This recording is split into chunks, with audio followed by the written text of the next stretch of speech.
in a stable situation where the Vedic civilization was still current, and there was no emergency, no drastic problems that keep us from performing devotional service. And let's say that the knowledge of devotional service was available and that we learned it simply by growing up in Vedic society and hearing from various people. Then there would be no need for preliminary learning process and all of that. From the moment of realizing its importance, you could simply go into the chanting process and get the result. But we're not starting from that. That's a comparatively high platform. We're starting from way down here where, our parents force us to eat meat when we're young, and we go through so many nonsense activities in school and stuff and like that. And then we grow up and we do more nonsense, and then we have to work for a living and struggle. And then somehow or other we come in contact with devotional service, and it's just completely alien to anything that we have ever experienced before, and we have to learn this whole new culture, this whole new way of looking at things first, before we can actually start the chanting process and expect to have success. So that's not my experience. What's that? Why? You had to learn so many things before you even realized that the chanting was the thing you need to do. But not now, and still. Not now. You think you know everything, but you don't. No, I don't know. So then, if you don't know, then you have to know, and then you can do. Chanting, you understand? You think, but just by chanting? The other question is in relation to that. So let me explain. Explain. When we are in the process of devotional service at the beginning, we find replacement for so many things. This is too bitter. Like you were talking about the coffee, then you take yerba mate. The meat eating, you take nice prasadam like that. But then there's one that's much harder, because there's no direct replacement, which is sex life, in which we are all somehow or other conditioned to. In my case, I don't find it very hard to control not having to go with women and like that. But still there's this desire. For love. And this desire can only be fulfilled if I chant all day. So this is the condition, because there's this desire that's not satisfied. But still, I can't do the desire because I'm not ready. Well, so it's like, come on. We'll be in a situation soon. Like, when we're in our new place and it's a rainy day in the winter, I mean, what else is there to do but chant all day? Mm-hmm. We have been through, we're trying to develop something that's really, really difficult to do. Even with a large group of people, what to speak of just with a handful of people. What we have done, what we have accomplished in the last couple of years is extraordinary.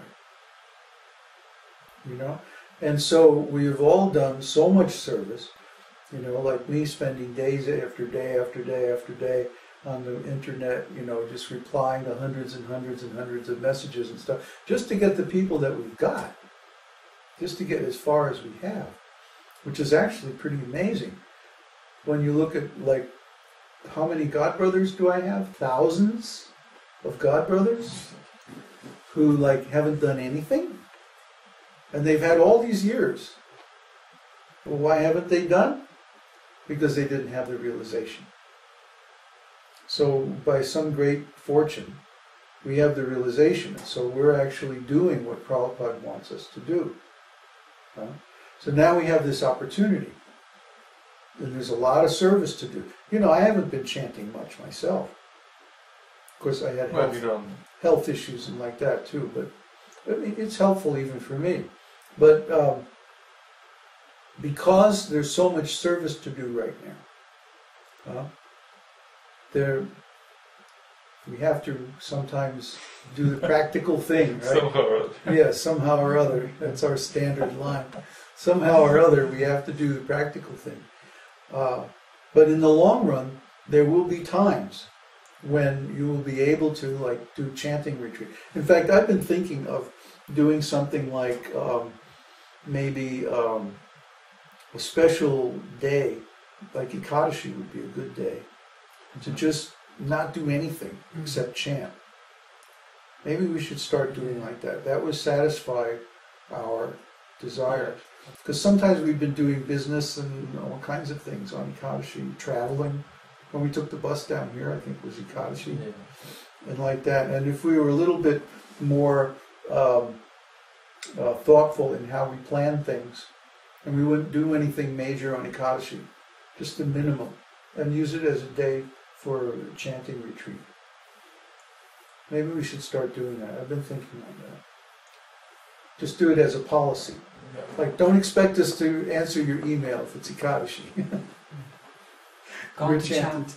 Yeah, right. Gone chanting.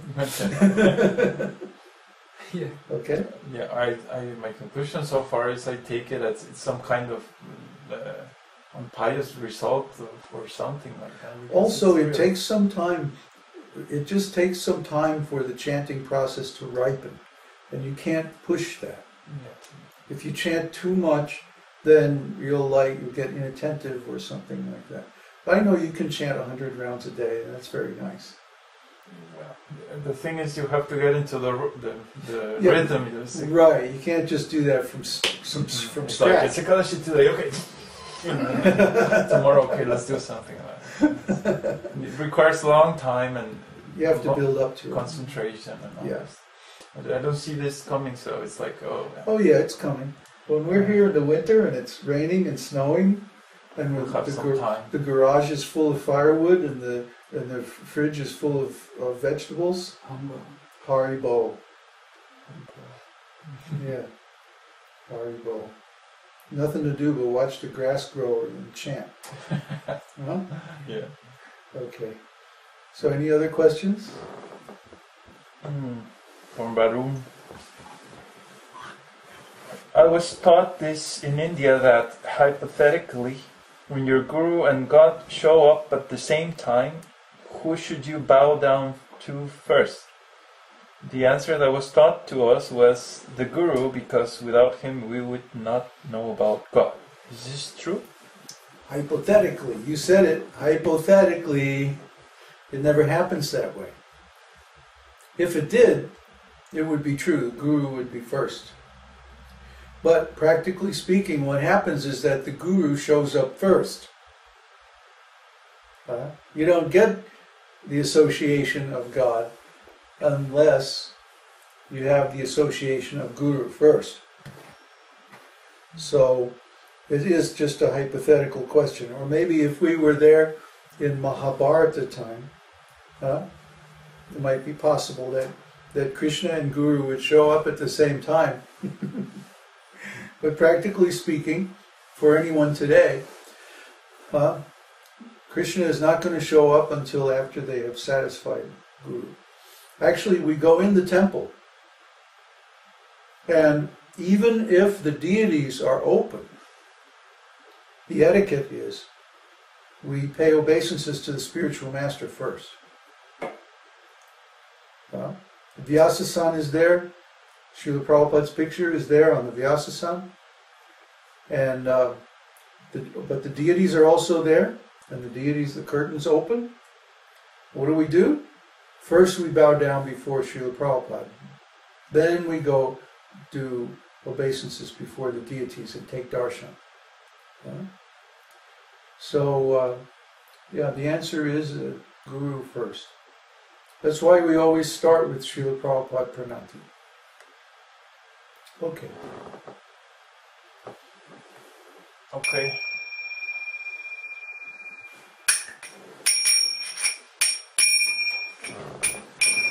Namaste Narasimhaya.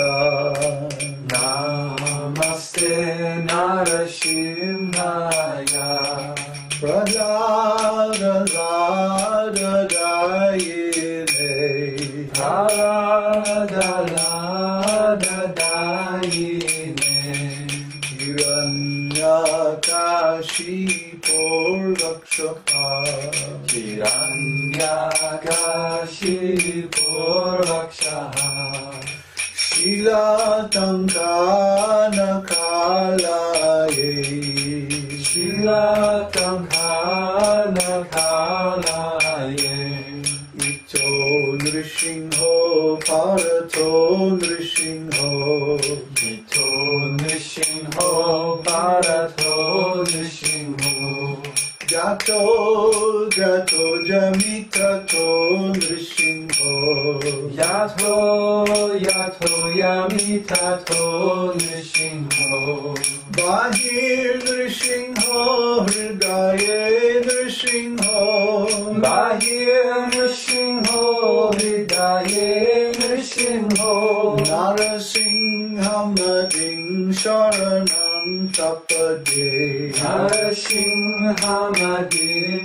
Sharanam